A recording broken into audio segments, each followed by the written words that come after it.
In this video, I'm building a small parts organizer, and this is actually inspired by a project that Neil Paskin did a little over a year ago, and that's one of his projects on the Maker's Mob, one of his full build tutorials. As you know, I made this project for the Maker's Mob not that long ago, and I challenged you, John, to have a go at it yourself. I had a lot of fun making it. Hopefully you do too, and I'm looking forward to seeing how you go with it. Now with his, he tried to do as much as he possibly could with hand tools. I'm not going to do that. There's a lot of cutting to do, but I will try to limit how many tools I do use. This first piece that I'm cutting is maple. That's 1.5 inches thick, and I need to cut that down into slices that are 1/4 inch thick. I need a few of those, and also 1/2 inch thick. I only need one of those, I think, and 3/4 of an inch, and I definitely only need one of those. And this organizer can be built with any type of wood, but I'm going to use walnut to make it extra fancy, and that'll be for the case that wraps around the drawers. The top and bottom will be 1/4 inch thick, and that's what I'm cutting right here. Before I make the next cut, I need to flatten the side that I just cut so that it doesn't have any ridges. Aww.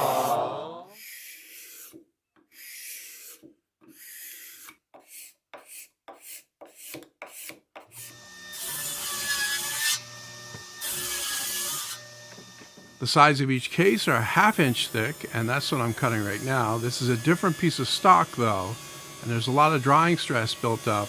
I'm getting a little bit of binding, but we know how to take care of that. Run it in until it starts to bind, pull it back out, and recut the kerf over and over again until it cuts right through.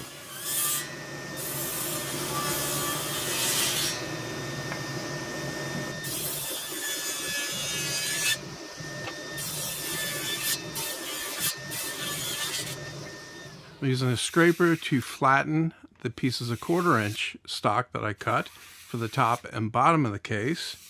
It really doesn't take very many strokes of the scraper to get rid of that ridge in the middle.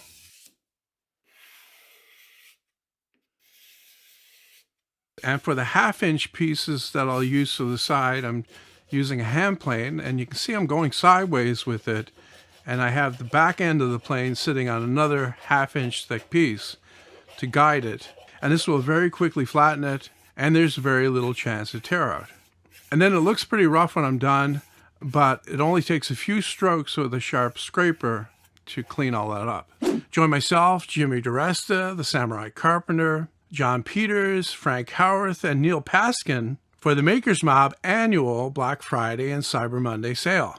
We have put together 27 of our most popular woodworking plans, and all of those come with step-by-step video tutorials for just 99 cents.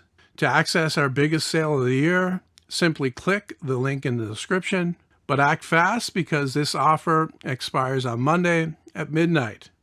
Now that I have all the stock prepped, I can start working on the drawers, and the first step is to cut the front and back of each drawer to length from the 1/4 inch strips that I cut first.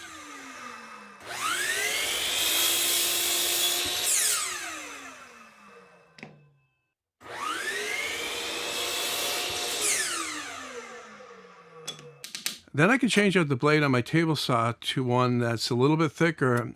I need to make rabbets in the bottom edge for the bottom panel, and I'm also cutting dados for dividers that will be put in after.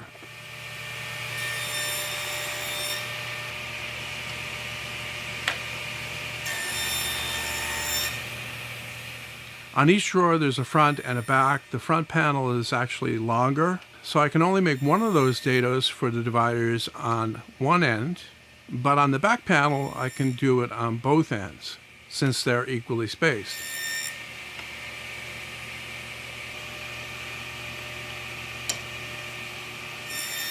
Then I can reset the fence and cut the dado for the middle divider, and I can do that in the front and the back panel. And with that done, I can reset the fence again for a third time, and this will cut that last dado in the front panel. And you can see here that it's further from the end.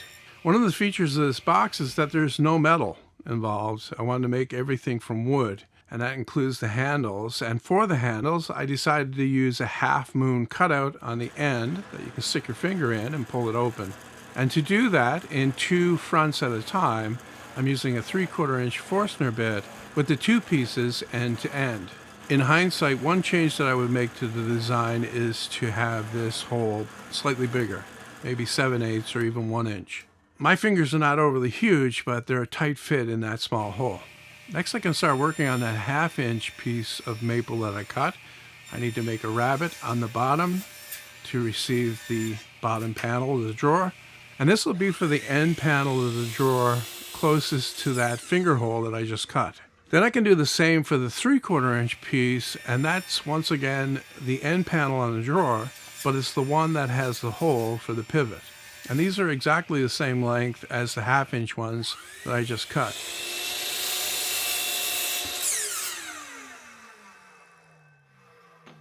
Now back to the 1/2 inch ones, and I need another rabbet on one edge, and this is for the back panel of the drawer.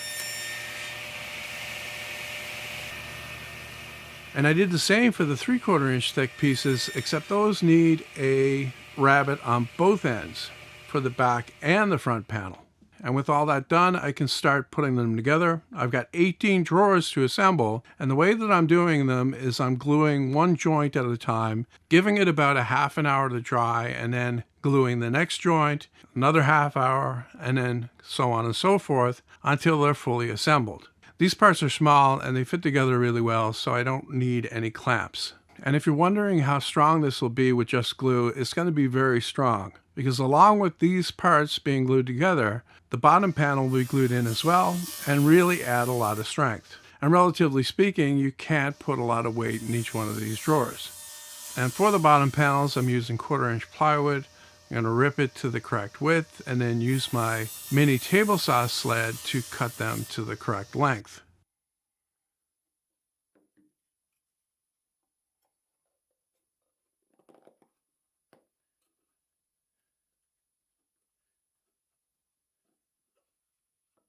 After I got all the bottom panels glued in and let those dry, I sanded the tops of each one just to clean them up and make sure everything's flush. And then the only part of this drawer that actually shows on the outside is the front, so I sanded that as well. Now comes the tricky part of drilling the pivot hole in the front corner of each drawer. And I've set up my fence on my drill press and also a stop for the drawer to go up against, and that positions the 7/16 inch bit exactly where it needs to be. Now I'm using 7/16 inch because that's the size dowel I had, but I think a better size would be 3/8. And the good thing about this is you don't need to change anything about the jig or the setup here to drill the hole in the other drawer that's opposite. All you need to do is flip the drawer upside down. That corner where the pivot is needs to be rounded over so that it will rotate properly. And I set up a very simple jig on my strip sander to do that.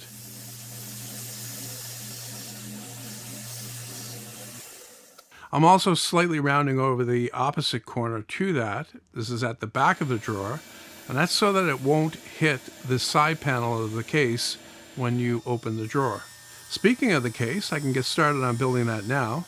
This is one of the side panels that I'm cutting to the correct length. And then this needs a 1/4 inch rabbet in the top and the bottom, except I'm doing something a little bit differently here. I'm cutting the rabbet, and then I'm going to recut it a little bit deeper so that it creates a bit of a groove for a tongue to fit in that will be in the top and the bottom. Then I can cut the top and bottom panels to length, trimming off the end first, and then set the stop block on my mini table saw sled so that I can cut that tongue that I talked about earlier.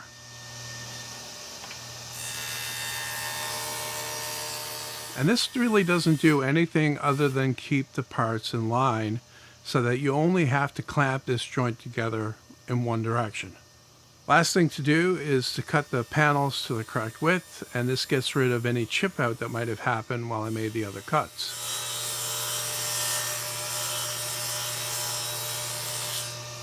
The rabbet that I'm cutting now is for the back panel, and I'm doing that with 3 cuts using the thinner blade because I don't want to change out the blade again.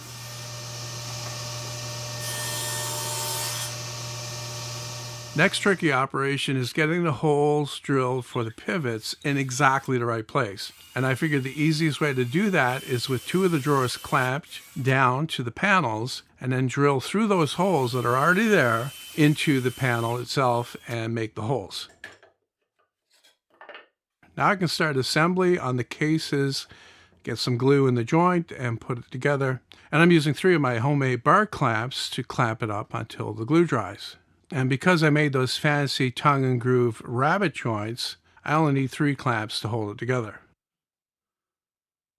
Once again, I'm using 1/4-inch plywood for the back panel of the box. These are meant to be mounted on the wall or on the side of a cabinet, so the back really doesn't matter, not for me anyway. But if you want it to look better, you can use better plywood here or veneer the whole thing on the back. Now for the pivots, I'm using 7/16" hardwood dowels. What I'm doing here could have been done easier before I put the box together. These are just shallow cuts that will give you a little bit more space to get your finger in when you're opening the drawer.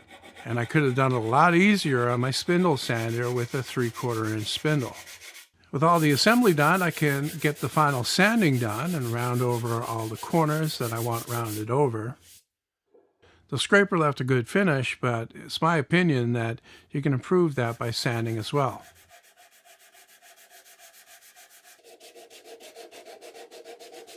To bring out the rich color and grain of the walnut, I'm using a tung oil blend, just wiping it on with a small piece of cloth and then letting that sink in for about 15 minutes and wiping off the excess.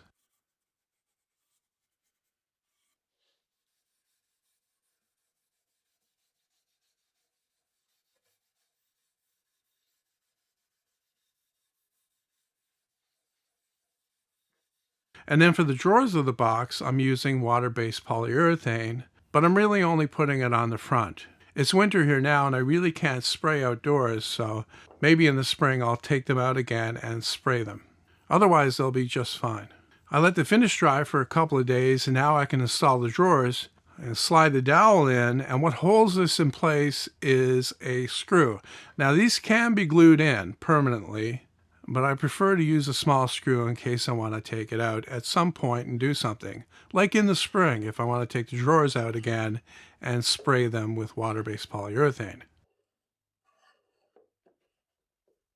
This is a very small screw, a number 4, and to make it even smaller, I put it in the drill, and I use the file to make the head smaller.